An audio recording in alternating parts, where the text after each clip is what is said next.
bottom, Barack. He's such a good friend that he won't endorse you for president. Ouch. America First with Dr. Sebastian Gorka. Afternoons at 3, right before John Steigerwald at 5 on AM 1250. The Answer.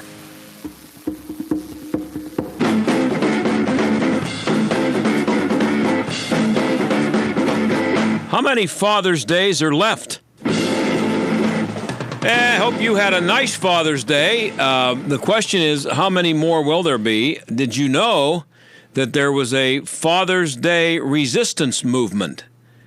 You might have, I'm sure that would have bothered you yesterday while you were enjoying Father's Day if you would have known that, and maybe you already did know it. But anyway, it obviously hasn't worked yet since there was a Father's Day yesterday. Mary Schmish wrote a column for the Chicago Tribune yesterday. I think it was yesterday. It was over the weekend sometime. Here's what the headline was: Is Father's Day outdated? Now, she wrote that in the past few days, this is a quote from the column, some men have noted that our yearly Father Fest serves only to remind them that they have no children. Others, male and female, have remarked that the hoopla serves only to trigger, I love that word, only to trigger memories of fathers they never knew who abused or abandoned them or who have died. You know what? Too bad. Lots of people have had bad memories about Christmas. Didn't get the toy you wanted, other things. Lots of people who don't have kids might feel, left out at Christmas time. Everybody's having fun with Santa Claus and having the little kiddies there and opening the presents under the tree, and you don't have any kids. So should we cancel Christmas? One of Mary's Facebook friends, apparently, named Steve, he said that he wished there was a Parents' Day instead of days for mothers and fathers. He says the division reinforces, are you ready? Stereotypes of men and women and their parental rules. Like the man is the father and the woman is the mother. It's just unfair to keep reinforcing that. But that's what's happening out there. How many people out there think like this? It's Father's Day. It's been going on for a long time. How about not overthinking it? Just Father's Day. And, if you have bad memories about your father, or if your father's no longer on the planet, if he ran away, if he wasn't nice to you, we're sorry. But we're celebrating good fathers, and, that's kind of the way it is. Mary says social media can exacerbate the problem. Social media exacerbates a lot of problems. She says because it feels like a contest. Best dad ever. I saw a lot of tweets from people like that, tweeting pictures of their dad and saying, he's the best dad ever, the best man on the planet, my father, the hero. And she says, all those handsome, heroic dads parading through the ether can disturb people whose fathers fell far short of the ideal, or whose fathers are gone. Again, tough. Of course, this is all about being inclusive, which is a nice concept, and it always will be a nice concept, and always was a nice concept. But it's been distorted into believing that what qualifies as inclusive is when any activity or institution that might not only include 100% of the world's population, if it doesn't do that, it's not inclusive. 100%. Every single person on the planet, whatever color your skin, your sexual preference, your gender, your sex, your height, your weight, everybody's got to be included in everything. Nothing can exclude anybody. That's the way it's got to be. So it might not make 100% of the people on the planet happy. If it doesn't do that, it's a bad idea. 100%, everybody, 100% of the people. Any idea that you come up with, if you're looking around on this idea that you came up with and there are people laughing and having a good time, you should look at them and then feel guilty because somewhere there's somebody who's not as happy as the people that you just made happy. Just keep that in mind. It's a bad idea.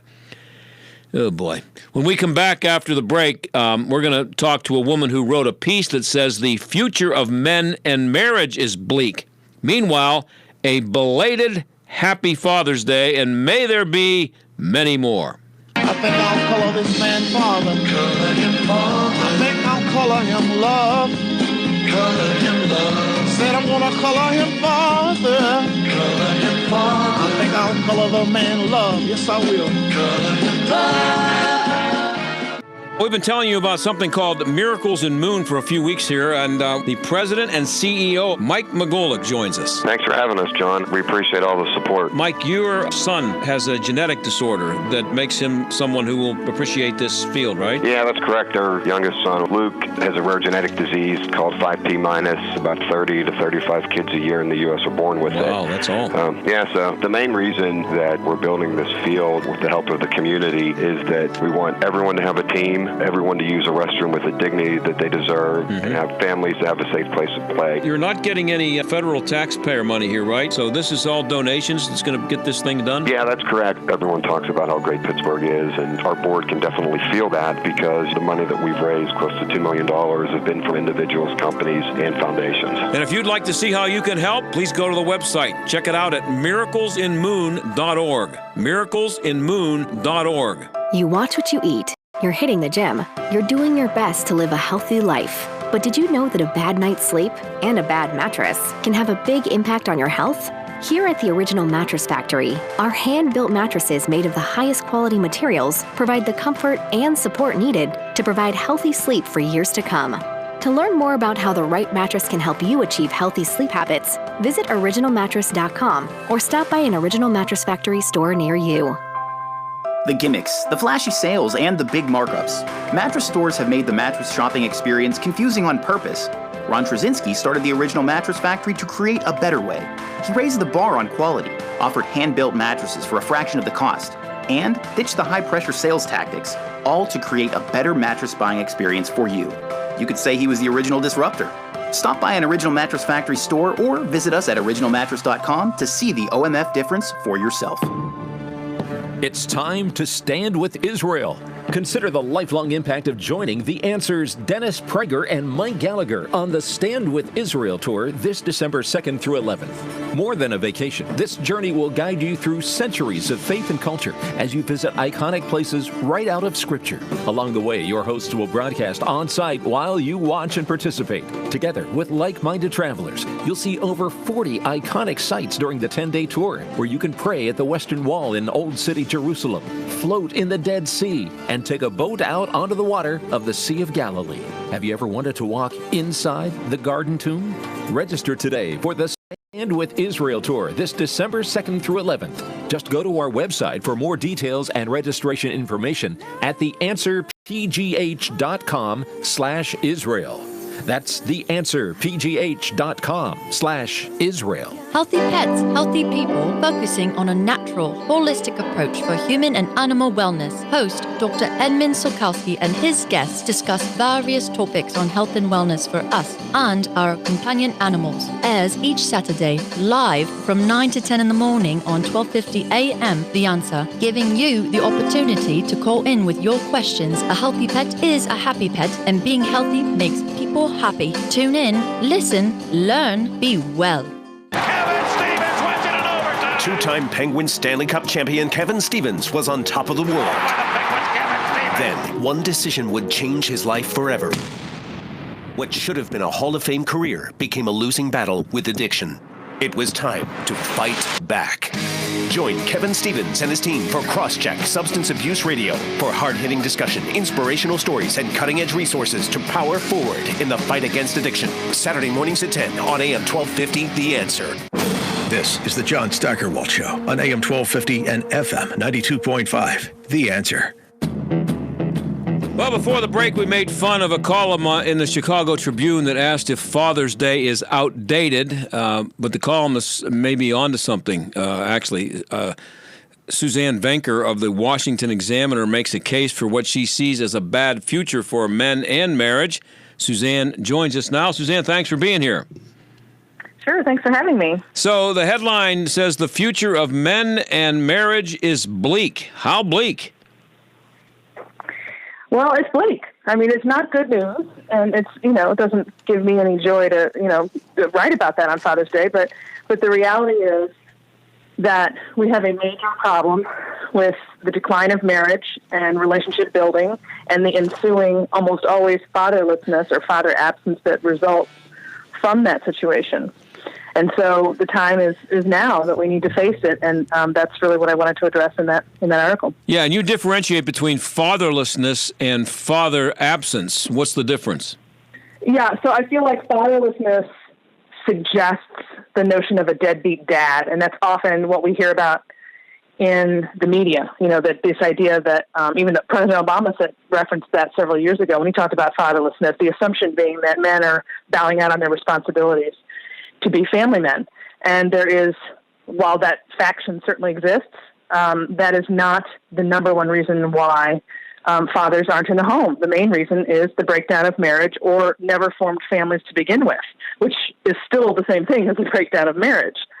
So whether it's divorce or never formed families, it's that breakdown that causes the ultimate problem of a father not being in the home, because more often than not, of course, mothers are the ones who get custody of the kids.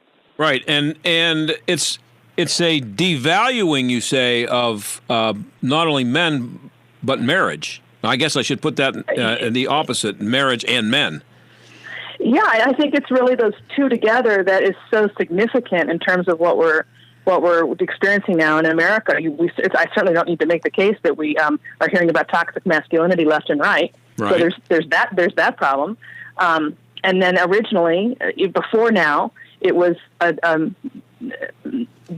defining marriage as, you know, something that is optional or something that is holding women in particular back, rather than it being something something that we look forward to, which it certainly used to be. And so that devaluation of marriage as a goal or as a value was the start. And then over the years, that devolved into this war on men and masculinity. So that's why I lump them together. Yeah, I'm a baby boomer, so I grew up with lots of kids in my neighborhood, went to school in crowded classrooms. Almost all of my friends had at least two siblings, usually more than that, 3 or 4. You know, kids I knew came from families of 3, 4, and 5. Some kids up to 10 and 12 kids in the family, and that has changed. But one of the things that I've noticed from the difference in my generation a million years ago is that you say that marriage has been devalued. Is the fact that people wait so long to get married now an indication of that? Because all of my friends were married in their 20s, and that just doesn't happen anymore. Correct. And so you have to go back to really how that change began, you know, how it began, where the core of that is. And that's what I talk about in that article, is that, you know, you remember this mantra of a woman needs or a fish needs. Yeah. What's the mantra I used in Gloria Steinem? A woman needs a man like a fish needs a bicycle, right? And I was quoting Dennis Prager, who had a great video recently on that issue, and he's, I guess, in your same generation, and he was saying that was really, and I completely agree with him, the beginning of the end as far as that goes, because that became inculcated into the generation, and then people started to look at marriage in a way that was more of a trap rather than something that's, you know, liberating for people in terms of being able to go out on their own, leave their families of origin, and create families of their own. Yeah, and also became very much accepted to be married, have kids without being married. And so that was absolutely. It wasn't really needed. It's just a piece of paper. You know what? I mean, it was really a slippery slope. The initial message was women don't need men. I mean, that's just what it was. You don't need a man. I mean, everyone knows that phrase very well, and that took hold. And from there, it ballooned into this. You know, once you remove that. It's a fact. It's not a concept. Women do need men, but certainly, if you wanted to argue that women don't, children do. So families are still necessary, and marriages are still necessary, and people know that. That's why, even though when they postpone marriage, they ultimately marry. I mean, let's face it; they get married when they're ready to have kids. You know, it's always about that. So there's no delinking those two. Yeah, and the thing is that when I was a kid. Again, I'm a baby boomer, so I go back a long way. But there are a lot of people that were in my generation. There were lots of us because that's why they're called baby boomers. It was a boom of kids being born. I didn't, and I'm telling you, Suzanne, I'm not exaggerating. I went to Catholic schools with 50 kids in the class, And I guess I told you, all of my friends had multiple siblings.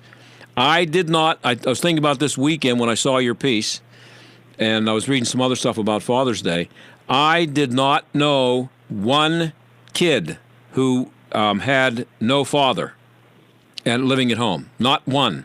Never, could not name one if you asked me to now. If you hypnotized me and sent me back, I wouldn't be able to recall one because there wasn't one. Don't remember one.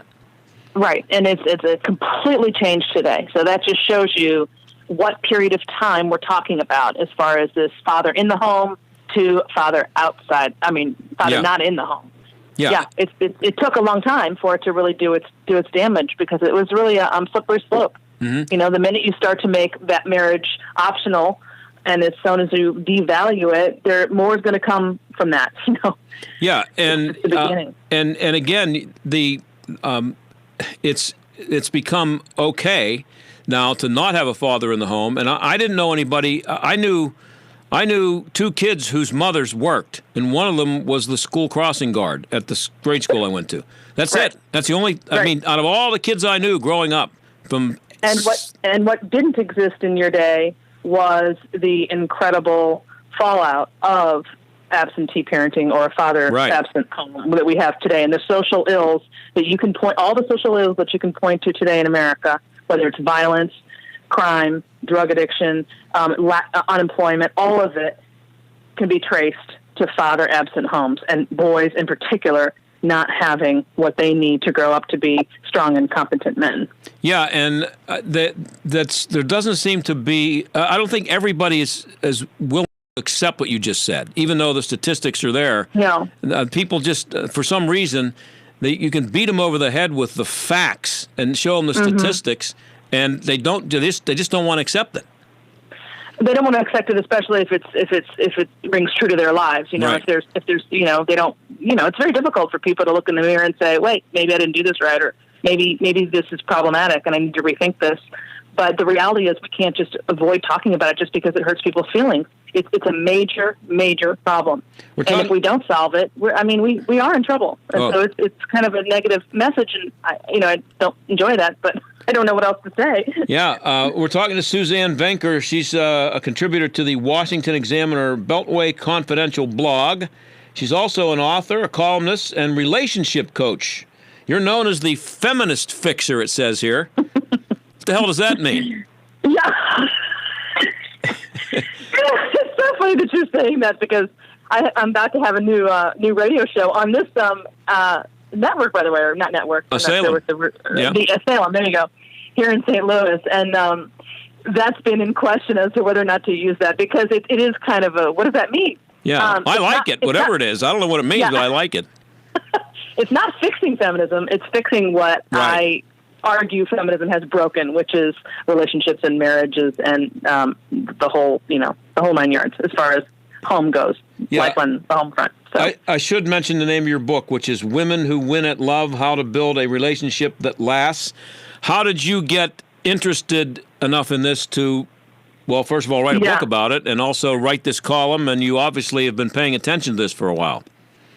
I have, and I got into it when I had written several books before this article in 2012 went viral, which was called The War on Men. And I had written this article right before my third book was going to be released, and it just hit a nerve and went crazy. It's still one of Fox News' most read op-eds in history. It's called The War on Men. And from there, that kind of got me into the whole gender. I was talking pretty much about parenting before that, but that really moved me into the whole gender relations and the gender war really that's going on between men and women today. And I got more focused on that since then. And that's when I got into men's issues and marriage more seriously. Well, when did the War on Men start, and who started it? Well, the answer to every time when you say who started it is going to be feminists. That's why I'm the feminist fixer. But yeah, it started, again, with that devaluing of marriage a long time ago.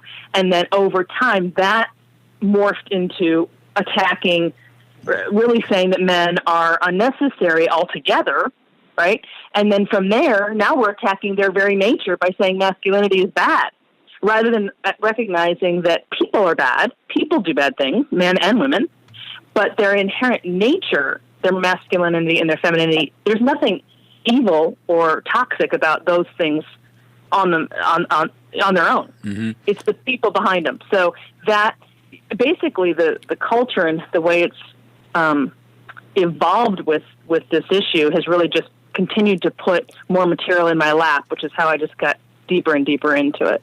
And you say that the war on men has caused men and boys to stop trying. What do you mean by that? Yeah, because look, I mean, what is it that men bring to the table and have historically always brought to the table? What's the number one thing that they, that feeds them in terms of purpose?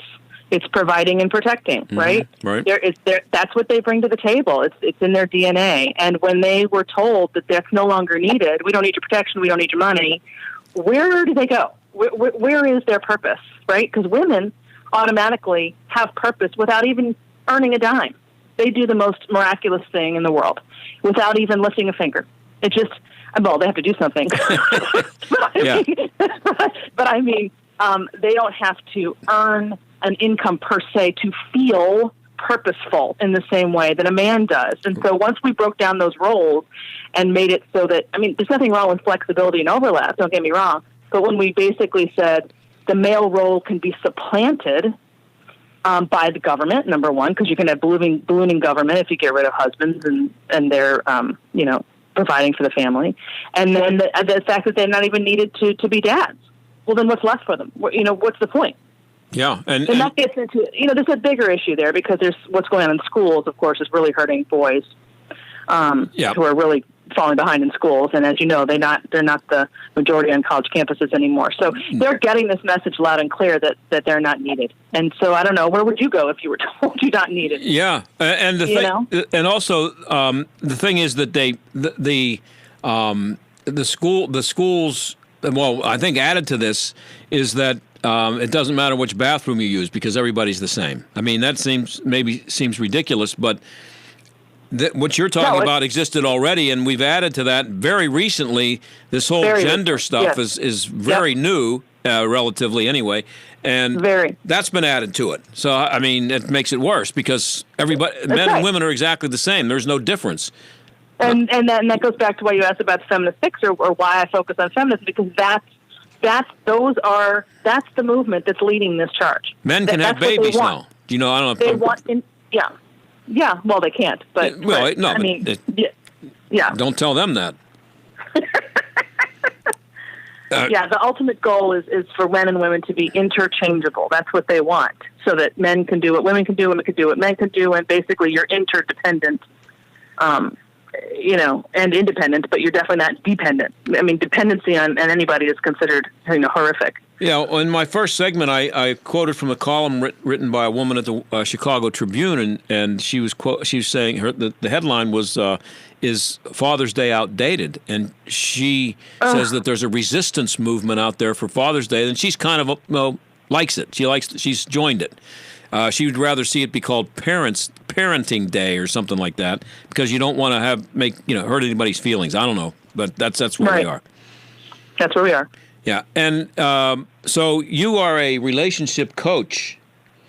So my last book was called The Alpha Female's Guide to Men and Marriage, and that was sort of part memoir.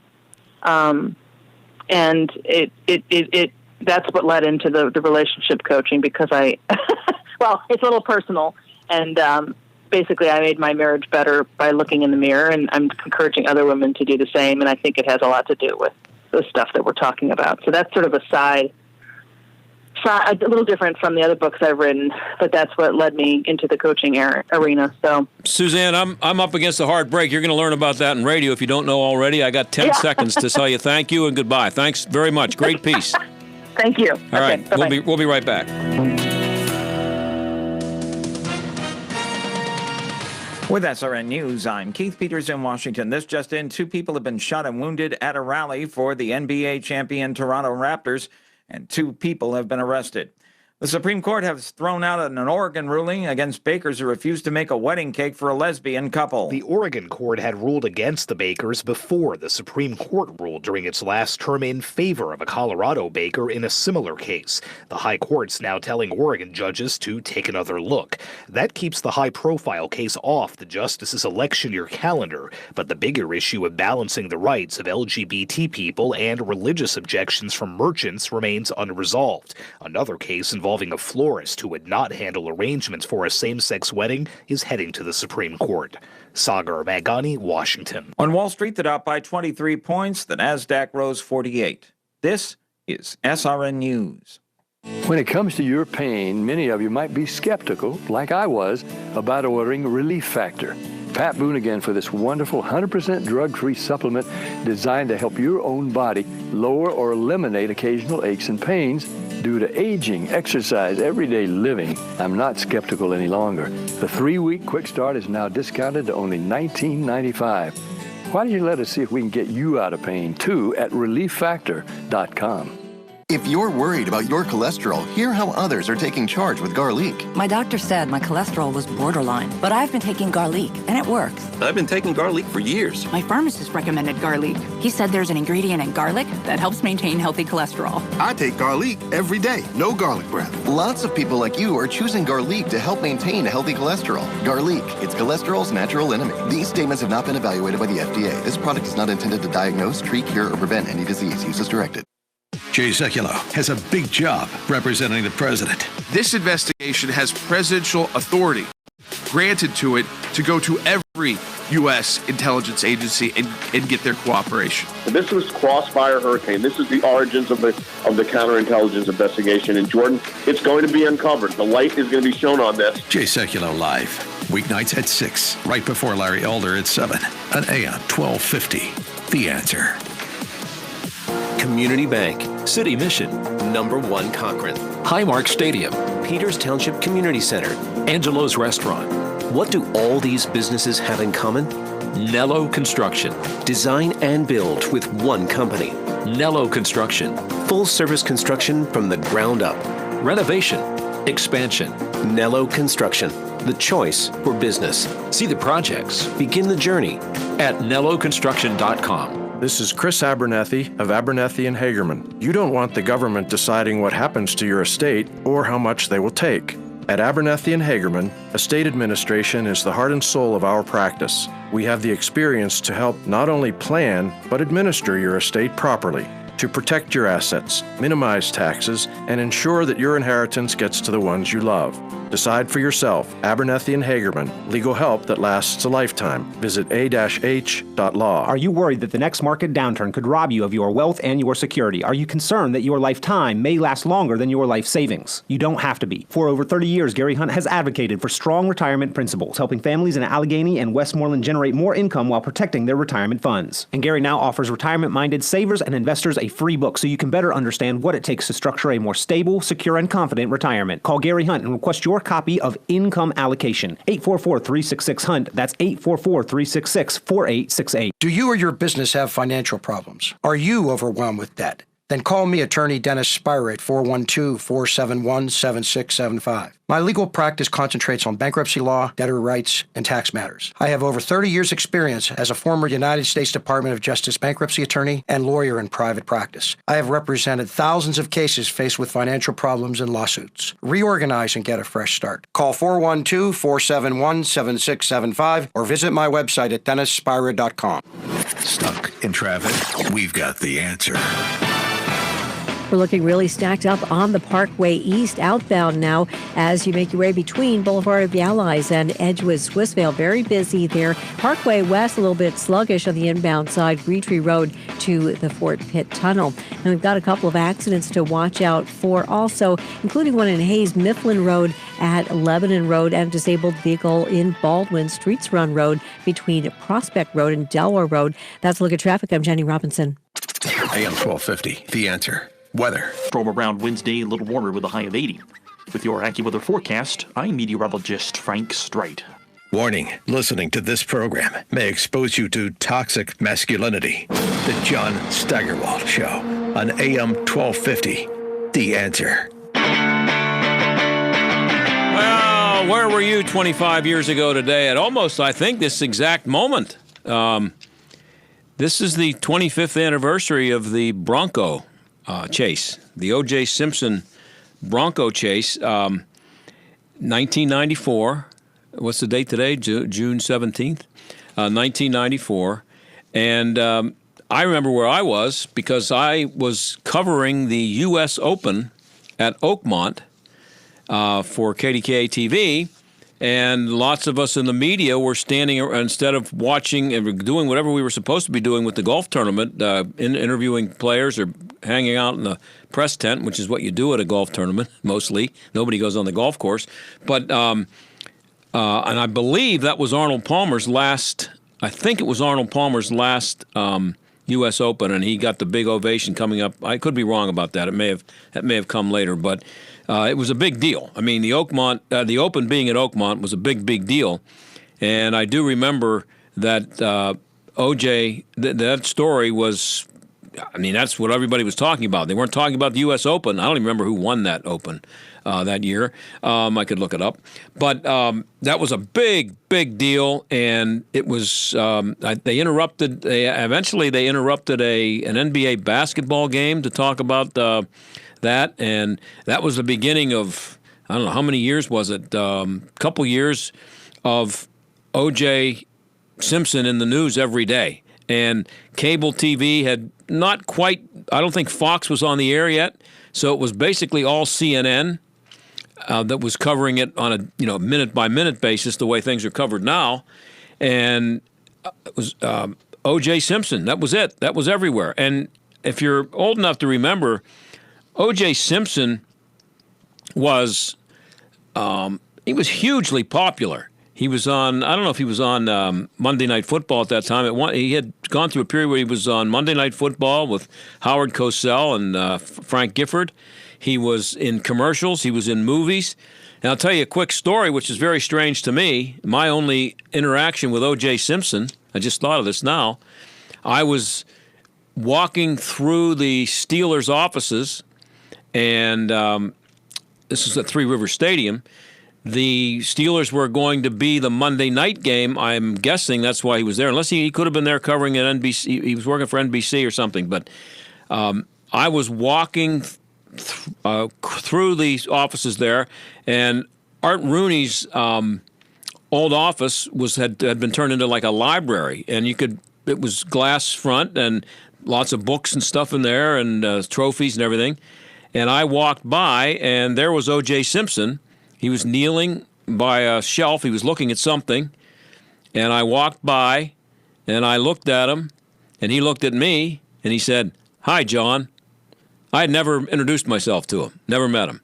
So it could be that O.J. Simpson was just sharp enough that, he made a point to know who the local media guys were in the towns that he went to because he somehow benefited from it, and he did. He was a beloved figure, not just a guy who was popular. People loved O.J. Simpson.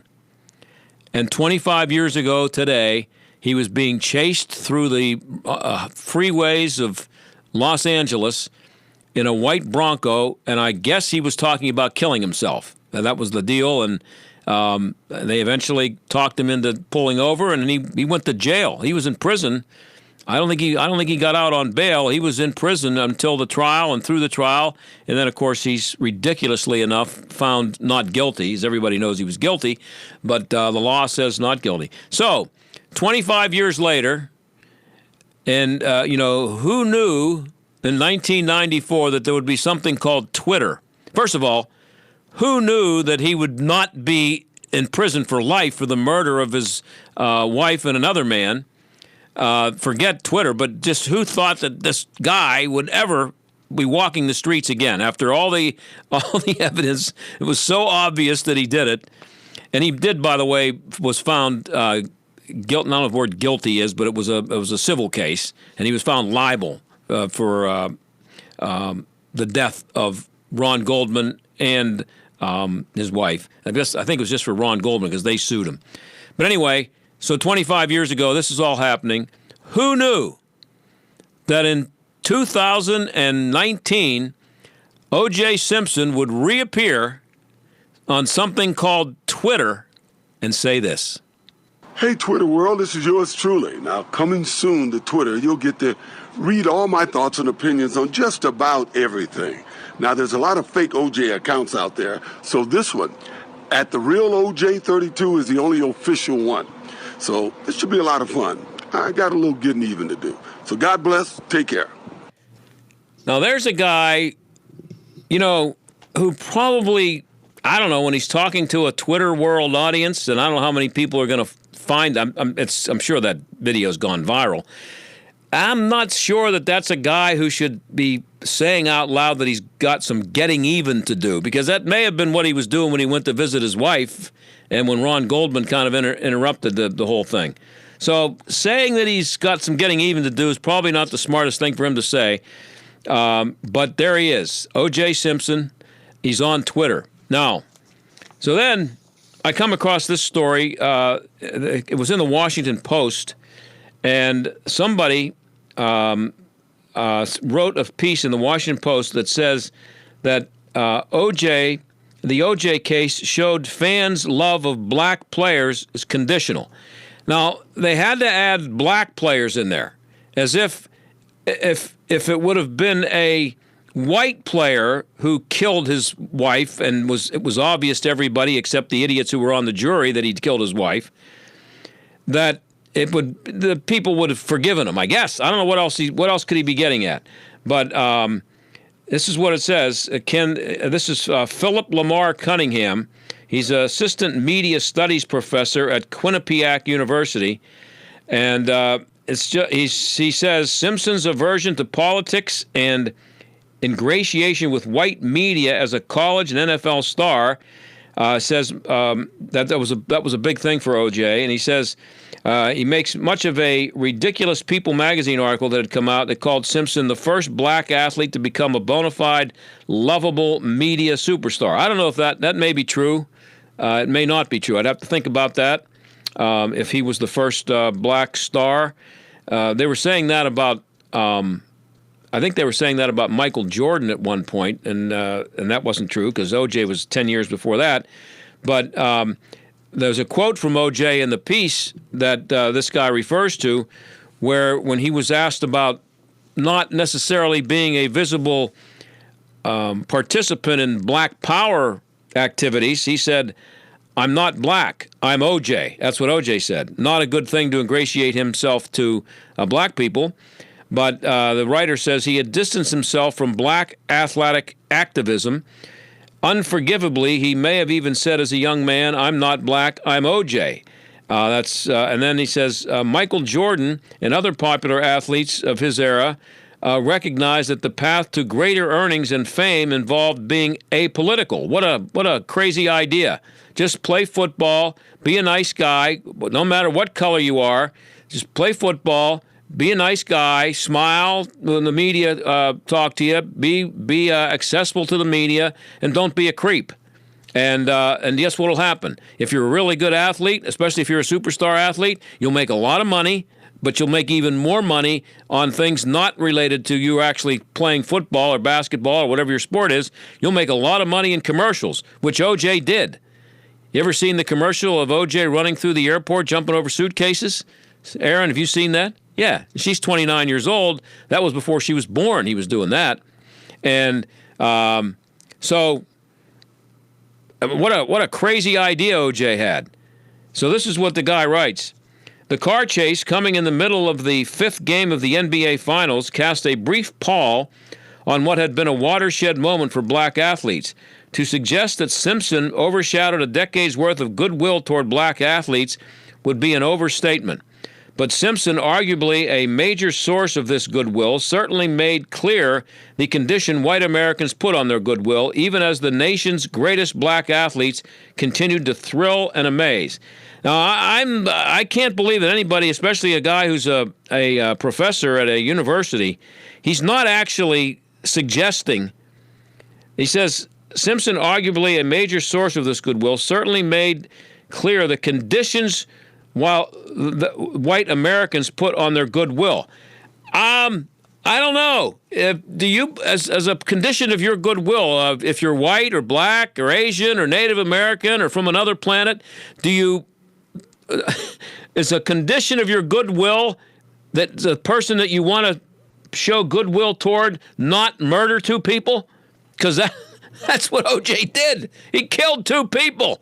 And this guy's wondering why, that just shows that, he gained 2,000 yards in one season. He goes out and kills a couple of people, and all of a sudden he's not a good guy anymore. This is what you got to put up with. So that was in the Washington Post. And then there is another story here, kind of along the same lines. It's from the where is this from? This is from The Undefeated. That's a website, sports site. Headline: Kevin Durant and the dehumanization of black athletes. This is written by Martenzie Johnson.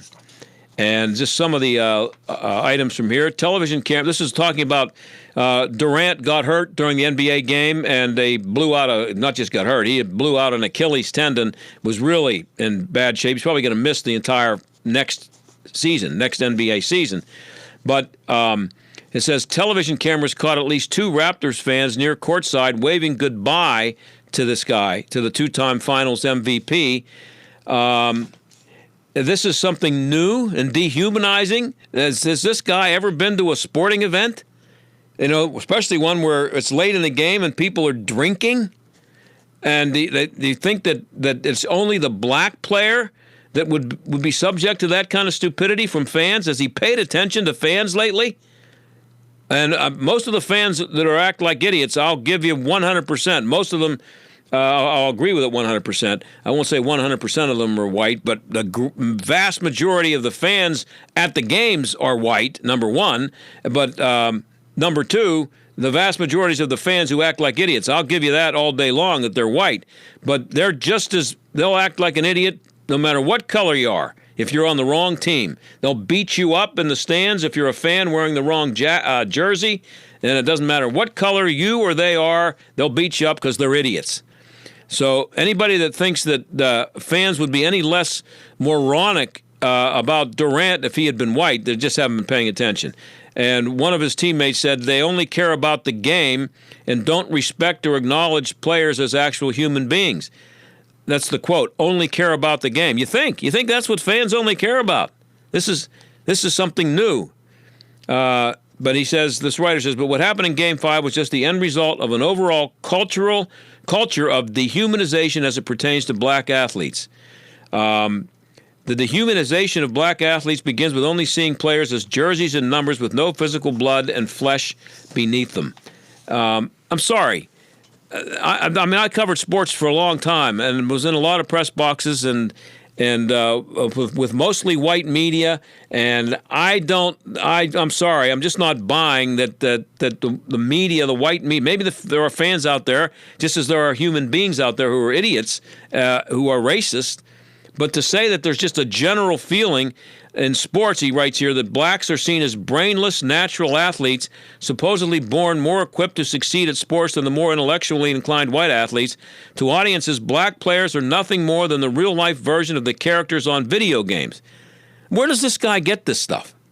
I mean, look, if you want to say that fans are idiots and their attitudes toward their own teams and their fact that they indulge in their rooting and they act like idiots at games and they need to grow up, I'll give them that all day long too. But I'm just not buying that people here in Pittsburgh looked at Roberto Clemente or Willie Stargell or Joe Green or Lynn Swann as nothing more than a real-life version of the characters on a video game, even though video games didn't exist back then. NBA players, the thinking goes, don't have as much heart or desire as college basketball players. Now, we don't have an NBA team in town, so I can't really talk about. I never covered an NBA team. I don't know where he would come up with the idea that I just don't get it. That NBA players don't have as much heart or desire as college basketball players. I've never ever heard that. Now, the NBA season is really too long. It's 81 games. and there are games when players might be going through the motions. But that has nothing to do with their color, because I guarantee you when there were no black players in the NBA and they were playing 50 games a year or whatever they played 50, 60 years ago, there were lots of nights when the players were going through the motions because they play too many games. And it's happening now. And it doesn't matter what color you are. If you're playing an 81-game season plus another who knows how many games in the playoffs, there are going to be nights during the regular season and you're playing a Tuesday night game against a bad team that you might not be killing yourself out there. But I don't know of anybody who thinks that white players are any less prone to do that than black players. So there you are. So that's where we are with OJ Simpson's on Twitter. And now we're talking about how, I guess, white fans didn't, they abandoned, I don't know, this guy at Washington Post, is he writing that the white fans, they abandoned OJ too quickly just over, a couple of murders? Like, what was wrong with him? So that's the OJ Simpson story right now, and you should just be happy to know that you can follow OJ on Twitter from now on, and I can guarantee you that I will not be doing that. I will block OJ Simpson, so if anybody retweets anything, I ain't going to see it. But believe me, he's going to have, I wouldn't be surprised if he has millions of followers pretty soon. We'll be back. Have you heard the crack of the bat, the cheers of the crowd? Have you seen the smiles on the faces of the players as they take the field? I'm not talking about the Pirates. I'm talking about what's happening in Moon Township that can only be described as a miracle. This is John Steigerwald. With the help of Pirates charities and people like yourself, the Miracle League of Moon Township has broken ground on a brand new ball field and adaptive playground where athletes with special needs can play regardless of their ability.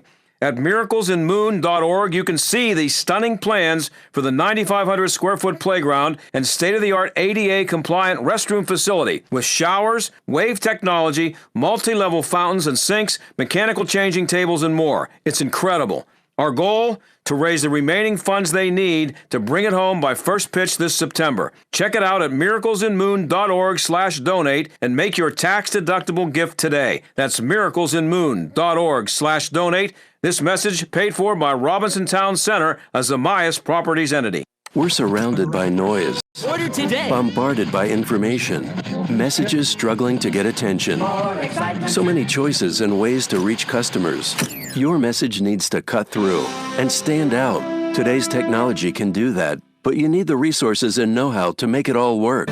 You need Salem Surround. With all the digital marketing tools available and necessary to compete in today's business world, you need to know how to use all the options efficiently. Our team at Salem Surround has the expertise to manage all your digital marketing under one roof. We know digital marketing and how to deliver customers so you can run your business. Get started with a free evaluation of your digital presence and some great ideas to increase your online visibility and revenue. For no limitations on how and where you can reach customers, there's Salem Surround. Total market penetration for increased ROI.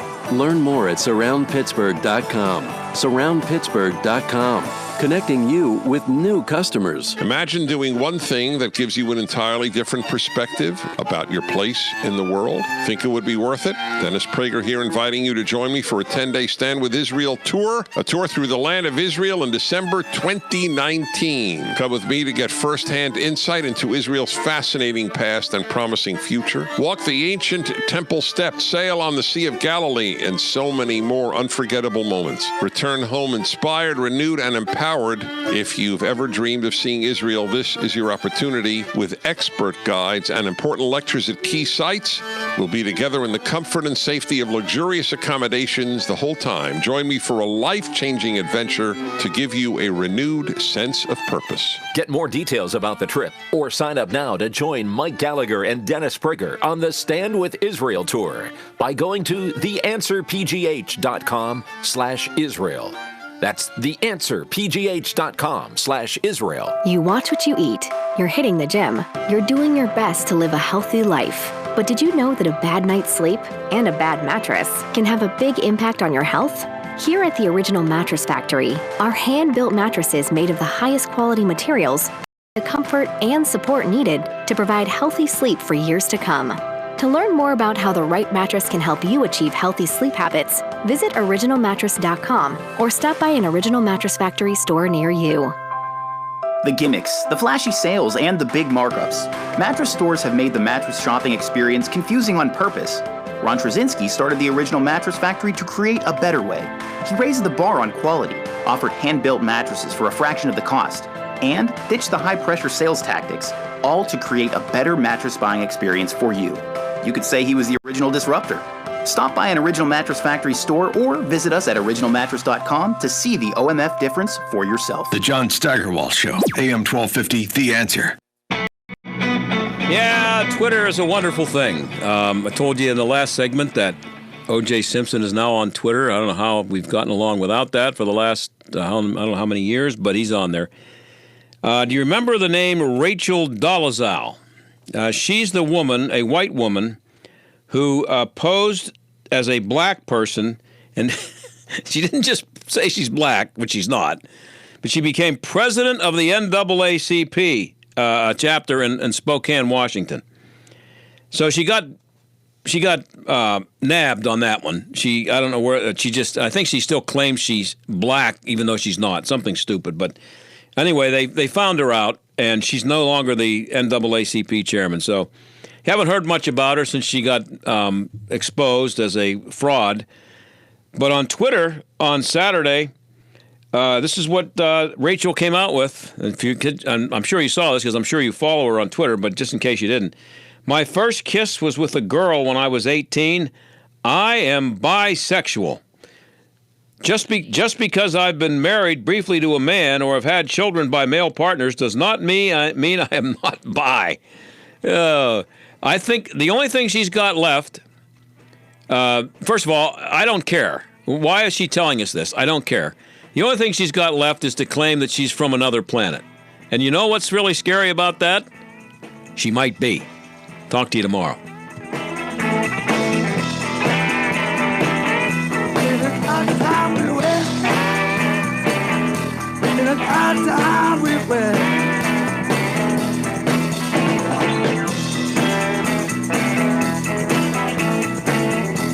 The John Steigerwald Show is a production of AM 1250, The Answer, and Salem Media Group. Hail has caused some significant damage to windows and doors throughout our region, attracting out-of-town contractors who are